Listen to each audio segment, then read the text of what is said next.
An adventure-seeking former president of the United States plunges into the heart of the Amazonian rainforest on a weeks-long mission of discovery and nearly dies. Elite military units covertly enter a nation racked by revolution in an attempt to rescue dozens of hostages. A beleaguered alliance of nations execute a risky assault against a tyrannical juggernaut in a desperate attempt to free enslaved peoples from the grips of an evil madman. All of these sound like the works of fiction, and yet they're 100% true. Today we're going to talk about 5 books that are absolutely true. They're nonfiction, but they read like the best of adventure novels. Please join the conversation.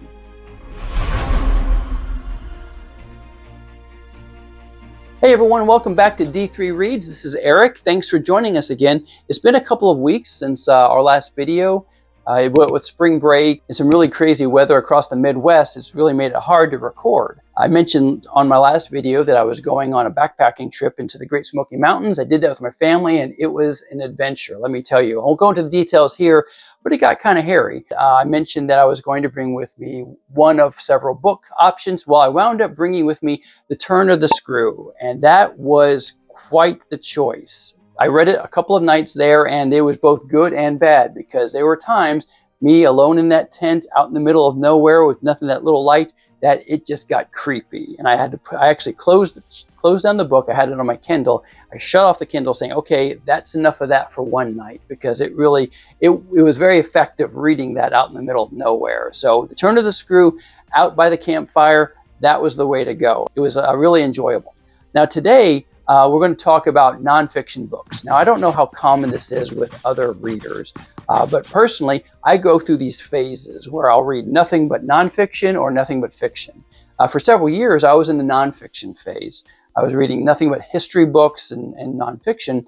Currently, I'm on a months-long fiction binge, reading novels and that sort of thing.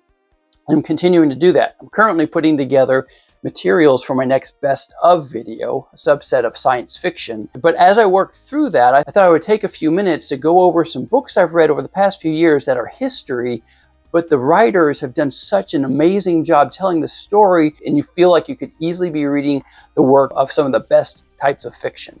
So of these 5 books, I've only got 3 authors because 2 authors wrote 2 of the books that I'm going to cover today. So let's go ahead and start with number 1. DDay by Stephen Ambrose. Now, Stephen Ambrose is a renowned historian, but he's gotten in trouble in the past. Now, he passed away a number of years ago. Over the years, he's gotten into a little bit of trouble because he really emphasized the storytelling part of his work as a historian. Now, it wasn't to say that he was not a historian. He had some amazing access to people like President Eisenhower and military generals over the years that he has written for. He's well known for his expertise in World War II, and D-Day, June 6, 1944, was one of his masterpieces. Several years ago, when I was still in the military, I picked it up, and it reads like something out of a novel. He does a really good job, not just of humanizing the characters, but transporting you back to the scenes of the beaches in a way that are, I think, eminently more relatable than a standard history book.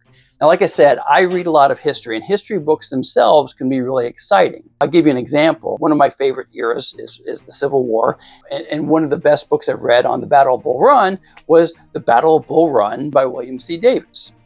I read this several years ago, loved it. It's exceptionally well done, but it reads like a history book. You know, with these types of, typically with history books, it's really dense in dates and figures and citations, so that you know where they're getting the data from. Perfectly professional, but Stephen Ambrose in his book doesn't clutter his writing with the same type of citation. He does use endnotes, he does list his bibliography, he did a lot of interviews personally and that kind of thing, but he wants to tell the story. Matter of fact, he's got this, one time he was called out for plagiarism because because one of his books relied heavily on a source book that he apparently, though he cited it, he didn't cite it perfectly the way according to, professional standards. And he had this to say. I thought this was really interesting. I tell stories, I don't discuss my documents. I discuss the story. It almost gets to the point where how much is the reader going to take? I am not writing a dissertation. I tell you, as a reader, it's well worth it because you go away from reading his stories, especially D-Day, where it talks about the Allied invasion of Normandy and attempts to break the lock that Hitler had on Europe. He tells it in such a way that is breathtaking. So the book is written in such a way that you learn a lot, but you don't feel like you're in a classroom. It's disingenuous to say you feel like you are there. You certainly don't. It's still breathtaking as you read along the story of how these soldiers, of the obstacles these soldiers face fighting the Nazi war machine in World War II. A companion book to it called Citizen Soldiers. Citizen Soldiers is along the same line. It takes the story up from D-Day on into the remainder of World War II. And again, Stephen Ambrose just has a gift for telling a story in such a way that you feel like you could very well be reading a novel, but it's sincere and it's accurate, more importantly. So Stephen Ambrose, Citizen Soldiers, D-Day, those books I highly recommend. This next book is also military themed, and I have a particular affinity for it for a couple of reasons. It's called The Guts to Try by Colonel James Kyle. Now, the subject of this book is about the United States' attempt to rescue hostages from Tehran after the revolution in Iran in the late 1970s. For those of you who might not be familiar with, Operation Eagle Claw was the military operation that Jimmy Carter ordered to rescue the hostages that were taken at the U.S. Embassy in 1979 after the overthrow of the Shah. The mission itself turned out to be a complete disaster, and out of the ashes of this mission came what would eventually become U.S. Special Operations Command, which is a unit that I belong to many years later. So the history of U.S. Special Forces is connected to this story. The other reason why I was drawn to this book is I actually got to hear Colonel Kyle speak at a lecture in a class I was taking many years later too. But The Guts to Try tells the story of how the U.S. military came together to plan and execute this mission in an attempt to rescue the hostages in Iran.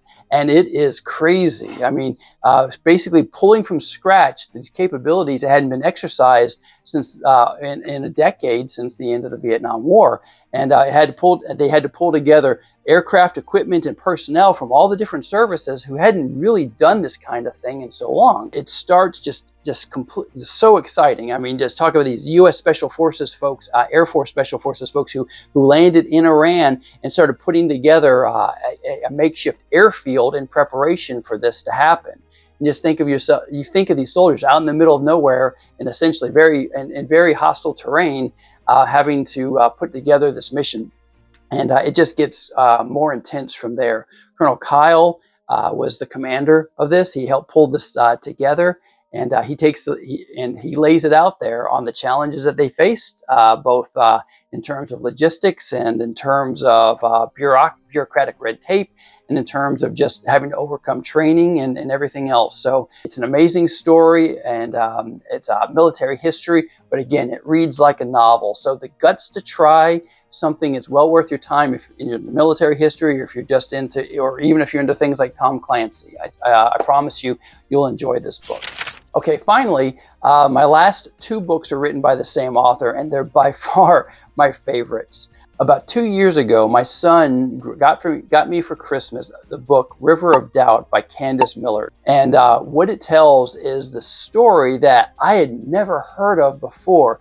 After Teddy Roosevelt lost the election in 1912 when he was running as part of the Bull Moose Party, he became pretty depressed. He's not used to losing, and he was essentially adrift for a while until he is invited to join an expedition down in Brazil to find the source of the Amazon River. Now, at first, it was supposed to be more or less a publicity stunt. Teddy Roosevelt, who was very famous and still popular in many parts of the world, the idea was to bring him down. He was going to go on this short little boat ride down into some well-known parts of the north part of the Amazon and draw a lot of publicity and maybe some additional resources for the government as they try to find the source of the Amazon River. Things change, and next thing you know, Teddy Roosevelt is on this weeks-long expedition into the heart of the Amazonian rainforest, and the story is wild. This book just sucked me in, and it was one of those types of books to where I was actively trading off time sleep time in order to finish. I would sit there and be like, okay, I got one more chapter I'm going to go, and if I read one more chapter, I'll only lose this much sleep, but I got to see what happens next. And then I would hit a point where I was supposed to stop, but then I'm like, I can't stop here. There's too much going on.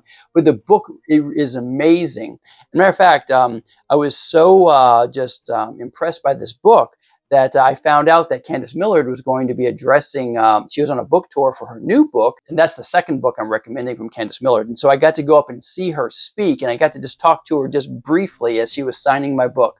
And I asked her, I said, are you a historian that just knows how to write, or are you like a writer who just knows how to do history?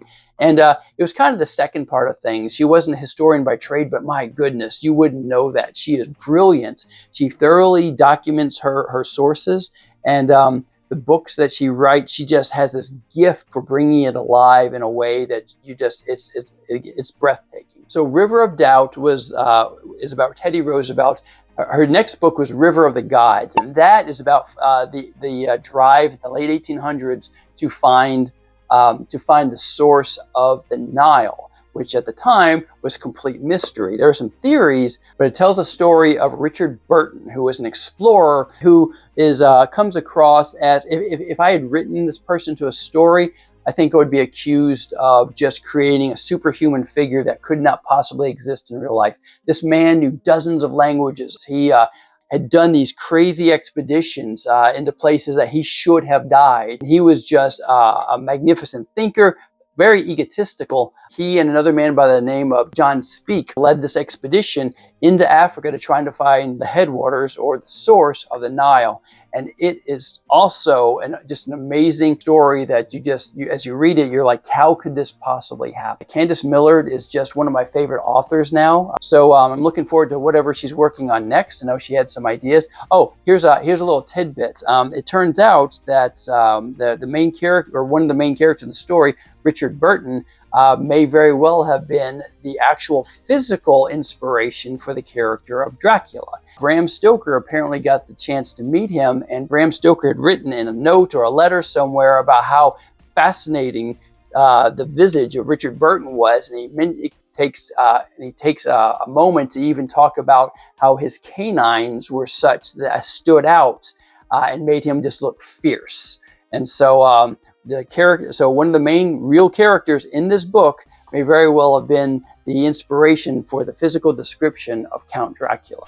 So guys, those are the 5 books that I think read so much like the best of adventure novels. I would love for you guys to tell me if you've read them, what you think of them, and what other books that are nonfiction that aren't just good, but when you read it, you think, wow, this can't be real, or you're just blown away by the storytelling skills of the author. Thank you so much for your time. Like and subscribe, and we'll see you again in a couple of weeks. Have a great day.